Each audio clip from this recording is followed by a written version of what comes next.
एक भयानक जंगल था। उसी के बीचों बीच एक बूढ़ा साधु रामदास एक झोपड़ी में अकेला रहता था। सालों से वही झोपड़ी उसका घर थी। उस रात बहुत तेज तूफानी बारिश हो रही थी। आसमान में बिजली गरज रही थी, जैसे कोई गुस्से में चिल्ला रहा हो। जंगल में हर तरफ अंधेरा और सन्नाटा था। रामदास दरवाजा बंद करके अपनी झोपड़ी में बैठा हुआ था, ताकि बाहर की बारिश और हवा अंदर ना आ सके। अचानक थक थक झोपड़ी के दरवाजे पर किसी ने दस्तक दी। साधु चौंका। इतने डरावने जंगल में इतनी रात गए कौन हो सकता है? हिम्मत करके दरवाजा खोला। सामने एक नवयुवती कन्या खड़ी थी। बारिश में उसके कपड़े पूरी तरह भीग चौंके थे। हर लकीर, हर शेप साफ नजर आ रही थी। वो खूबसूरत थी और डरी हुई भी। साधु ने पूछा, ए कन्या, तू कौन है इतनी रात? इस जंगल में तू यहाँ क्या कर रही है? लड़की कांपते हुए बोली, बाबा जी, मैं पास वाले कामराज नगर की रहने वाली हूँ। मेरा नाम अनीता है। मैं बहुत डरी हुई हूँ। उसकी आवाज थरथर आ रही थी। कुछ लोग मेरे पीछे पड़े हैं। वो मुझे मारना चाहते हैं, मेरी इज्जत लूटना चाहते हैं। मैंने अपनी जान बचाकर यहाँ तक भाग के आई हूँ। कृपया मुझे बचा लीजिए। रामदास ने उसे अंदर बुला लिया, उसके लिए चटाई बिछाई और दिया जलाया। झोपड़ी में अब सिर्फ दिए की हल्की रोशनी थी और बाहर तूफान की आवाज। अनीता की आंखों में डर था। वो कांप रही थी। उसने कहना शुरू किया, मैं राजा विक्रम सिंह की बेटी हूं। मेरे माता पिता अब इस दुनिया में नहीं हैं।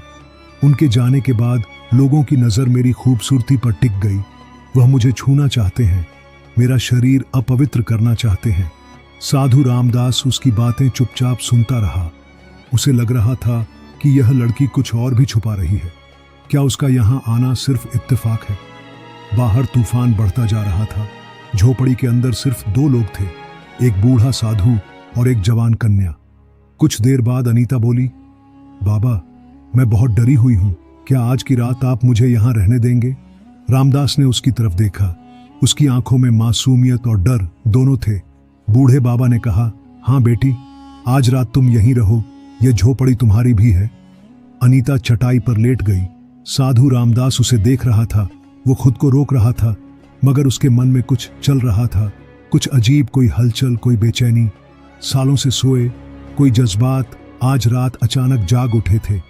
रामदास के दिल में एक अजीब सी हलचल मची हुई थी। जवानी का जोश और प्यार की एक अनजानी दुनिया, सब कुछ उसकी आंखों के सामने घूमने लगा। वो मन ही मन सोच रहा था, ये रात कैसे कटेगी? मैं खुद को कैसे रोकूंगा? उसने आंखें बंद करके सोने की कोशिश की, पर नींद आंखों से कोसों दूर थी।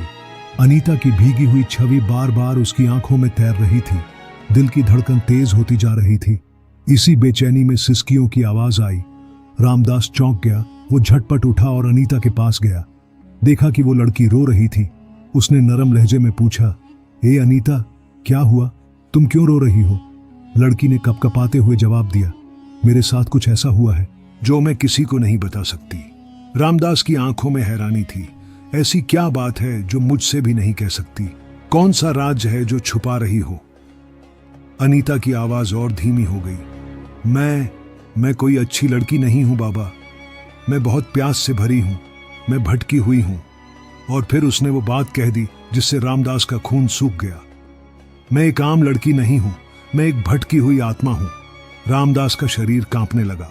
उसके पैरों तले जमीन खिसक गई। आत्मा, ये क्या कह रही हो तुम? मैं कैसे मानूं? यह सब अनीता ने नीचे देखना शुरू किया और फिर धीरे धीरे अपनी कहानी बताई। बहुत समय पहले मैं रानी राधा थी। एक आदमी था, अर्जुन। वो मुझसे शादी करना चाहता था, पर मैं उससे प्यार नहीं करती थी। उसने मुझे पाने के लिए काला जादू किया। मैं उसके जाल में फंस गई और वह जबरदस्ती मुझसे शादी कर बैठा। लेकिन मैं कभी उसकी नहीं हुई। उसने जब पहली रात मेरी इज्जत छीननी चाही, मैंने उसे रोक दिया। वो गुस्से में पागल हो गया और एक रात उसने मुझे मार डाला। मरते वक्त उसने कहा, तेरी आत्मा तब तक मुक्त नहीं होगी जब तक तू किसी पवित्र इंसान या साधु के साथ हम बिस्तर ना हो जाए। और बाबा, मैं तभी से जंगल में भटक रही हूं। यह सुनते ही रामदास का दिल और तेज धड़कने लगा। अनीता ने उसका हाथ पकड़ा। मैं झूठ नहीं बोल रही बाबा। अगर तुम आज रात मेरे साथ नहीं सोए तो मैं हमेशा के लिए इस जंगल में भटकती रहूंगी। उसके नरम हाथ रामदास के शरीर को छूने लग। साधु का मन और तन दोनों हिलने लगे, मगर तभी बाहर से एक भयानक आवाज आई, जैसे कोई और भी वहां था। रामदास झट से उठा और झोपड़ी से बाहर भागा। बाहर घुप अंधेरा था। उसने पलटकर झोपड़ी की ओर देखा। अनीता चुपचाप खड़ी थी। अचानक एक काला साया उसके सामने आया।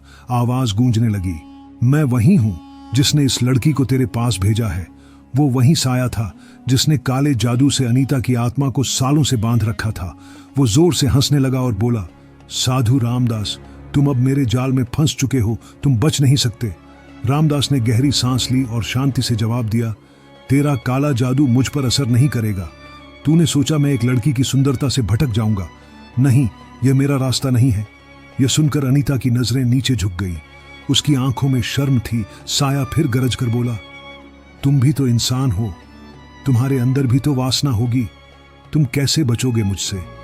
साधु रामदास ने अपनी आंखें बंद की और फिर आसमान की तरफ देखा। कुछ पल शांत रहने के बाद बोला, मैं रोशनी का रास्ता चुनता हूं, तेरे अंधेरे का नहीं।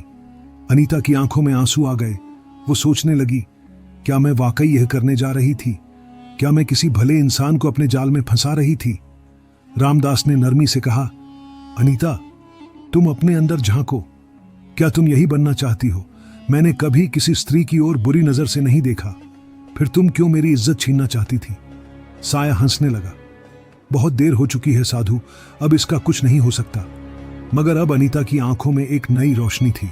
उसने धीरे से कहा, मुझे नहीं पता सही क्या है और गलत क्या, मुझे बस मुक्ति चाहिए, शांति चाहिए। रामदास ने जवाब दिया, तुम्हें अपनी आत्मा के लिए नहीं, अपने वजूद के लिए लड़ना होगा। यह लड़ाई अब तुम्हारी है। अनीता ने गहरी सांस ली। अब वो डर नहीं रही थी। उसने साया की ओर देखा और कहा, हाँ, यह मेरी लड़ाई है और अब मैं इसे खुद लड़ूंगी। उसने अपनी आंखें बंद की, दोनों हाथ उठाए और साया की तरफ बढ़ी। जैसे ही उसके हाथ साया को छूते हैं, तेज हवाएं चलने लगती हैं, अंधेरा कांपने लगता है, साया तड़पने लगता है, चीखता है। मगर अब अनीता की आत्मा जाग चुकी थी। उसने पूरी शक्ति से साया को मिटा दिया। हर तरफ शांति फैल गई। जब अनीता ने अपनी आंखें खोली तो सामने साधु रामदास खड़ा था। शांत गंभीर। अनीता उसकी तरफ बढ़ी और कहा, मुझसे बहुत बड़ी भूल होने जा रही थी। आपने मुझे रोक दिया, आपने मुझे फिर से इंसान बना दिया। रामदास ने मुस्कुराकर जवाब दिया, अब तुम आजाद हो जाओ और अपनी जिंदगी नए सिरे से शुरू करो। अनीता ने सिर झुकाया, आंखों में आंसू लिए और हमेशा के उस जंगल से निकल गई। अब उसकी आत्मा मुक्त थी। वह अंधेरे से रोशनी की ओर बढ़ चुकी थी।